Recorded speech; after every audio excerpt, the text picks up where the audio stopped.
estamos ya desviándonos un poco. Todo esto se va iterando conforme está pasando el desarrollo. Esto pasa antes de entregar el producto. Por último está la entrega. En este momento de la entrega empiezan las pruebas de funcionalidad. Las pruebas de funcionalidad las realizan los testers junto con los desarrolladores mediante casos de prueba que se generan a partir de los casos de uso que generó el analista de negocio. Esto quiere decir yo estoy probando que este sistema hace exactamente lo que el cliente quiere. Una vez que tienen las pruebas de funcionalidad aprobadas, se procede a la liberación y de nuevo se vuelve a iterar para la siguiente entrega dentro del proyecto. Durante este proceso hay 3 actividades de soporte que son las que hacen que el proyecto se mantenga unido. Una es la administración del plan de trabajo. En caso de que se esté yendo más lento, esté yendo más rápido, se va actualizando el plan de trabajo. Esto tiene que ser de una manera continua y esto es responsabilidad del líder del proyecto.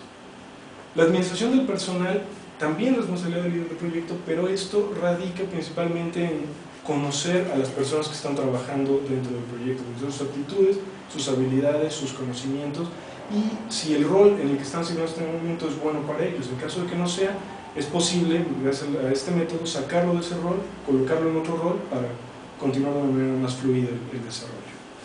Por último está la administración del conocimiento. Es lo que les explicaba hace rato, de todo lo que se va aprendiendo en estas iteraciones, todo lo que va sucediendo, todas las cosas nuevas que no conocíamos antes de este proyecto, se van almacenando y este rol esta actividad la realiza el administrador del conocimiento. Por último, como todo método, genera algunos documentos. Como estamos más hacia el lado caótico del desarrollo de sistemas, los documentos son pocos. En la fase previa se genera un documento de estándares, principalmente de estándares de codificación, para que cualquier persona dentro del proyecto pueda realizar modificaciones, estándares de bases de datos, de ese tipo de cosas. El documento de evaluación de personal es un documento donde se guarda todo las habilidades y actitudes de los miembros del equipo. Una vez que inicia el proyecto, se genera el documento de visión, junto con el cliente, qué es lo que debe ser el proyecto. Al momento de la planeación, se genera el plan de proyecto con tiempos, horas y costos del proyecto. También se genera un listado de riesgos conocidos. ¿Qué riesgos? Al momento de generar la visión y tener un plan de proyecto, podemos tener riesgos. Pueden ser falta de documentación, falta de información, cualquier riesgo que podamos ver dentro del proyecto. También todo eso se documenta en un artefacto. Al momento del desarrollo se generan los documentos de casos de uso, los diagramas de casos de uso, que es la manera en la que van a interactuar con las personas, con los usuarios. Se genera un diagrama de arquitectura, de base de datos y de clases. Se genera un documento de casos de prueba, al momento de hacer las pruebas, que está basado en el diagrama de casos de uso y en los documentos de casos de uso, y de ahí se retroalimenta al documento de aprendizaje. Como se puede ver aquí, que es la fase de desarrollo, se va iterando hasta encontrar el final del producto. Al momento de la entrega, se genera solamente el paquete de liberación. Igual se itera dependiendo cuántas iteraciones hayamos definido en el producto. Por último, este diagrama muestra la integración del método con actividades y documentos. Las actividades son las que están cuadradas, los documentos son los que tienen la forma del documento del diagrama de flujo. En la fase de preparación se definen estándares y se genera el documento de estándares. En la fase creativa se genera el documento de evaluación del personal, se hace la actividad de asignar roles al equipo de trabajo, se genera la visión del proyecto con el cliente y todo eso se documenta en papel para tenerlo al momento de estar desarrollando. Al momento de hacer la planeación, se genera el documento plan del proyecto, que puede ser pues desde Project hasta Excel, como sea, realmente eso no lo va en esta tesis. Se hace el análisis de riesgos, se hace el listado de riesgos, que es lo que les comentaba el documento, y el estudio de factibilidad. ¿Se puede o no se puede? Una vez que se tiene. Terminando eso, se pasa a la fase de desarrollo. La fase de desarrollo comienza con el análisis de requerimientos. Se genera, después del análisis de requerimientos, se generan los diagramas de casos de uso y documentos de casos de uso. Después se pasa al diseño de arquitectura, que genera a su vez su propio diagrama de arquitectura y comienza el desarrollo del sistema. Después se empieza con las pruebas unitarias, que es las que realizan los programadores junto con los testers, y se empieza a hacer un ciclo para cumplir lo que está buscando en este entregable. Se genera un documento de casos de prueba. Todo esto retroalimenta el documento de aprendizaje. Una vez que se terminó la parte de desarrollo, se pasa a las pruebas de funcionalidad con el cliente, se generan documentos de casos de prueba, se aprueba por el cliente y se libera la iteración. La iteración de este proyecto. ¿Okay? Eso es la metodología, el método. Ahora vamos a hablar del caso práctico, que es este método aplicado a la empresa que estaba comentando.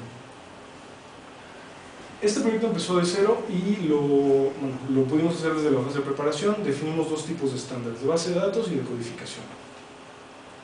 Después de eso, las personas que teníamos en el equipo eran 4, era un arquitecto de sistemas, un administrador de base de datos, un programador senior y un líder de proyecto. Al momento de analizar sus aptitudes y conocimientos, los dividimos en equipos de trabajo, en roles para el equipo de trabajo. En la lista de negocio es un rol que tomó el administrador de base de datos. El líder de proyectos tomó su mismo rol. Los desarrolladores fueron el arquitecto de sistemas, el administrador de base de datos y el programador senior.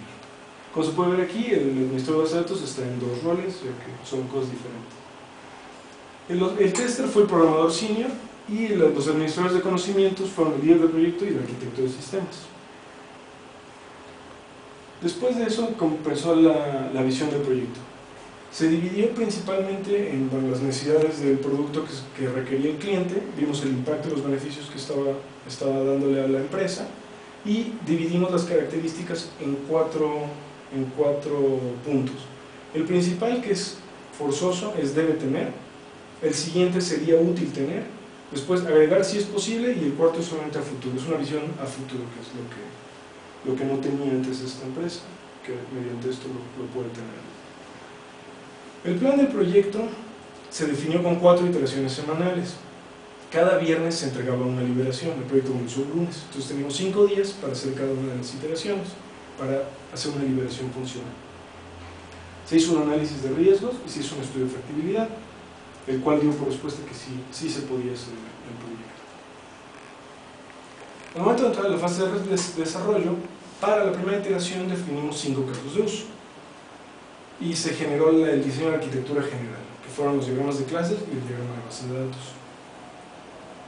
Después de eso se comenzó con el desarrollo del sistema, se realizaron las pruebas unitarias y en ese momento nos dimos cuenta que había una parte de la arquitectura que podía ser modificada para un bien del producto. En este caso aplicamos un término que se llama refactorización, que fue rehacer el código por dentro para que no alterara su funcionamiento externo. De esa manera no hubo problema. Como aprendimos esa parte, actualizamos el documento de aprendizaje, refactorizamos las clases y hicimos una segunda etapa de pruebas.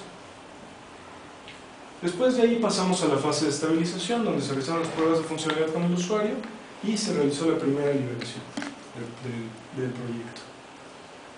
Hicimos una revisión de actividades de soporte, que fue el plan de trabajo, la administración del personal, y actualizamos el documento de conocimiento. Después de esa semana, que fue en la que enfoqué la documentación, se realizaron las liberaciones subsecuentes, se modificó el plan de trabajo, se hizo la evaluación final del personal, se hizo un análisis final de riesgos, que habíamos contemplado, que no, qué riesgos nuevos teníamos, y por último se actualizó todo eso en el documento de aprendizaje. Eso es el caso práctico. Las conclusiones de mi proyecto. La comunicación del equipo de trabajo mejoró y se redujeron los retrasos. Esto es mucho debido a que se organizaron juntas cortas en las mañanas. Al momento de entrar, se cambió los lugares del equipo de trabajo, todos empezamos a trabajar en el mismo cubículo y teníamos una manera de comunicarnos mucho más rápida.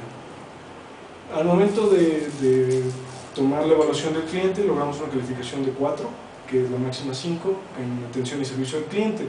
Esto fue en parte por la calidad del proyecto que se entregó, pero también fue gracias a que constantemente el cliente estaba recibiendo retroalimentación de nosotros. Entonces su percepción del trabajo que estamos realizando nosotros era más que cuando pasaban 4 o 6 semanas sin que hubiera nada. La productividad del equipo mejoró en 16.60